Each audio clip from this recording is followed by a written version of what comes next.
골로새서 4장 2절부터 6절까지의 말씀을 제가 한 절, 여러분들이 한 절을 함께 교독하고 6절은 하루 함께 읽도록 하겠습니다. 기도를 계속하고 기도에 감사함으로 깨어 있으라.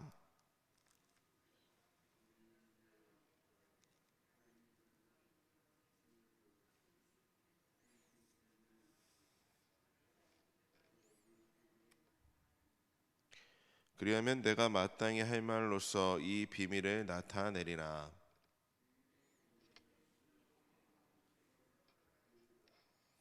너희 말을 항상 은혜 가운데서 소금으로 맛을 냄과 같이 하라. 그리하면 각 사람에게 마땅히 대답할 것을 알리라. 아멘.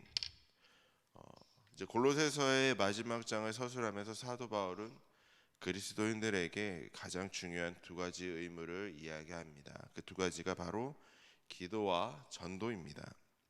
사도 바울이 이것을 마지막에 강조하는 이유는 무엇이냐면은 모든 그리스도인들이 이 의무에 대해서는 잘 알고 잘 인식하고 있습니다. 그러면서도 가장 지나치기 쉬운 항목이 바로 기도와 전도이기 때문입니다. 이 세상에서 분주하게 살아가고 있는 우리에게 사도 바울은 이 기도와 전도에 대해서 어떤 도전을 주고 있는지 오늘 함께 말씀을 나눠볼까 합니다. 먼저 바울은 복음으로 거듭난 그리스도인들은 기도에 힘써야 된다고 가르쳐주고 있습니다. 우리는 기도를 하기 위해 주의를 기울이고 힘을 내서 애써서 시간을 떼어 놓아야 합니다. 오직 기도를 하기 위해서요. 그만큼 우리들은 그 기도에 대해 기도가 얼마나 중요한지를 잘 알고 있습니다. 그렇기 때문에 더욱 기도하기 위해 오늘 이 시간을 떼어서 이 자리에 나온 것이기도 하죠. 근데 이렇게 기도를 하려고 이 새벽에도 나왔음에도 불구하고 기도를 충분히 하지 못하는 이유가 과연 무엇일까? 그 이유는 사단이 언제나 우리의 관심을 기도로부터 멀어지게 하는 그 미혹을 하고 있기 때문입니다. 그렇기 때문에 우리가 영적으로 승리하기 위해서는 일부러라도 의지적으로 기도에 최선의 노력을 다해야 된다는 사실을 기억하시기 바랍니다. 이렇게 기도하는 데에는 또 요청되는 자세가 있습니다. 바로 감사하는 마음으로 기도를 하는 것입니다. 하나님께서는 우리가 드린 수많은 기도에 응답을 하셨고 또한 앞으로도 계속해서 응답해 주실 것입니다. 이 믿음이 있는 사람은 감사로 기도할 수 있습니다. 사도 바울은 지속적인 기도의 권면과 함께 전도하는 자신을 위해 중보해 줄 것을 부탁을 하고 있습니다. 기도는 어떤 것이냐면 전도의 문을 여는 열쇠입니다. 우리가 전도를 나가기 전에 항상 모여서 기도를 하고 나가지 않습니까? 그 이유는 바로 필수이기 때문입니다. 전도를 하는데 나가는 데 있어서 기도하지 않고 하나님을 의지하는 그 힘을 갖지 않는다면 전도하는 데 있어서 담대하게 나갈 수가 없기 때문이죠. 그만큼 전도 사역에 앞서서 기도하는 것은 필수입니다. 기도가 뒷받침되지 않을 때 하나님의 능력, 성령의 능력은 얻을 수가 없습니다. 나아가 우리는 모든 사람들을 위해 기도해야 됩니다. 우리가 전도 사역 앞에 기도하는 이유는 하나님을 알지 못하는 사람을 만나고 그 사람들을 어둠 가운데에서 그 잃어버린 영혼들을 주께 돌아올 수 있도록 하는 것이 전도 아닙니까?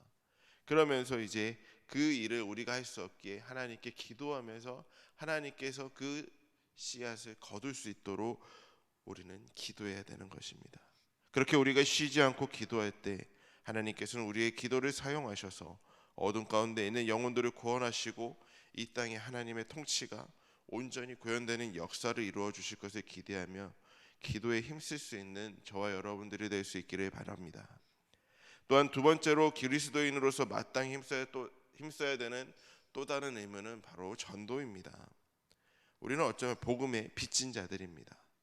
주님의 은혜로 먼저 구원받아 하나님의 자녀가 된 사람은 그리스도 밖에 있는 영혼에게 복음을 전할 의무가 있습니다.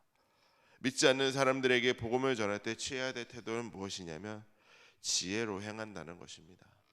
여기서 지혜라는 것은 하나님의 말씀에 순종한다라는 뜻을 가지고 있습니다. 단지 지혜를 전하는 것이 아니라 복음적인 삶을 사는 지혜로운 사람을 통해서 살아있는 복음이 불신자에게 전파가 될 수 있습니다. 이 말이 무엇이냐면 바로 우리의 삶을 통해서 믿지 않는 자들에게 그리스도인이라면 우리 사각교회 성도님들 같은 모습이구나 라는 것을 보여주라는 것입니다. 사랑하는 성도 여러분, 세상에서 본이 될 수 있는 그리스도인이 될 수 있기를 바랍니다. 내 삶의 모습을 통해서 하나님이 드러나고 그 하나님이 드러남을 통하여 믿지 않는 어둠에 있던 자들이 하나님의 곁으로 돌아올 수 있기를 간절히 소망합니다. 또한 다른 사람에게 복음을 전하려는 사람은 은혜로운 언어를 사용해야 됩니다. 우리의 말에는 하나님의 사랑이 담겨 있어야 한다는 말이죠. 전도를 하는 데 있어서 그 사람에게 어떤 말을 전해야 되나요? 하나님의 말씀을 전해야 되고 하나님의 은혜를 전해야 되는데 내 입술에서 가시돋칠 사람에게 말 한마디 하는데도 기쁘게 말을 해야지 가시돋친 말을 해서는 안 된다는 것입니다. 우리는 마음에 가득한 것을 입에서 말할 수게 되어 있습니다. 하나님의 은혜를 경험한 사람은 말에 은혜를 담아내야 됩니다. 은혜를 담은 말은 소금과 같이 사람의 마음을 전환시키는 그 힘이 있습니다. 음식을 할 때 소금 한번 조금 넣으면 맛이 딱 바뀌지 않습니까? 싱거운 게 간이 맞게 되고 또 맛이 없던 게 또 짠맛을 느끼면서 맛을 변화되는 것처럼 우리에게 은혜되는 말은 소금과 같이 사람의 마음을 변화시킬 수가 있습니다. 우리가 사람들에게 복음 전할 의무를 다하기 위해서는 이러한 준비가 되어 있어야 합니다. 하나님께서는 우리 가까이에 복음이 필요한 사람을 분명히 두셨습니다. 내 곁에 하나님을 모르는 사람들이 분명히 있습니다. 그들은 우리를 통해서 하나님을 보고 싶어 하십니다. 우리가 전도자로 준비되어 있을 때 하나님께서는 수많은 사람을 그리스도께 인도하는 일에 우리를 사용하실 것입니다. 사랑하는 성도 여러분, 성도들은 두 가지 의무에 최선을 다해야 됩니다. 그것은 바로 오늘 함께 나눈 기도와 전도입니다. 우리는 지속적이고 간절한 기도를 통해 깨어 있어야 됩니다. 우리는 전도와 선교를 위해 믿지 않는 수많은 영혼을 위해 기도해야 하고 기회가 주어지는 대로 그들에게 복음을 전할 수 있어야 됩니다. 근데 이 모든 것들이 우리가 준비되어 있지 않으면 할 수 없는 것입니다.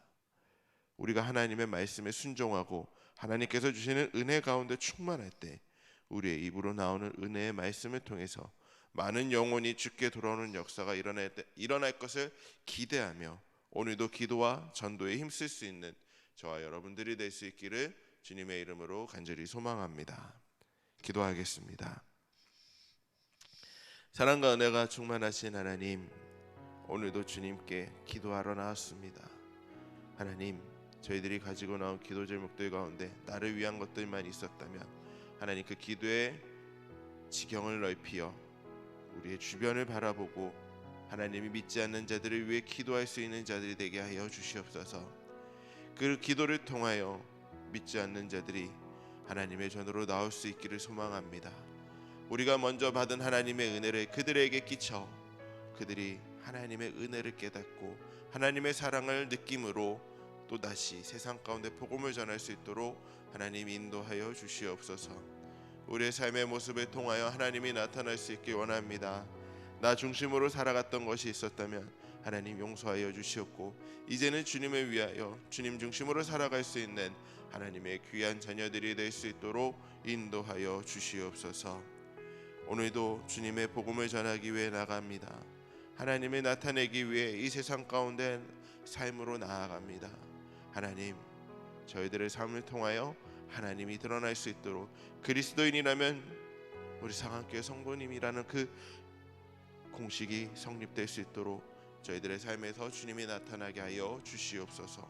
오늘도 주님과 동행하기 소망하며 예수님의 이름으로 기도드렸습니다. 아멘.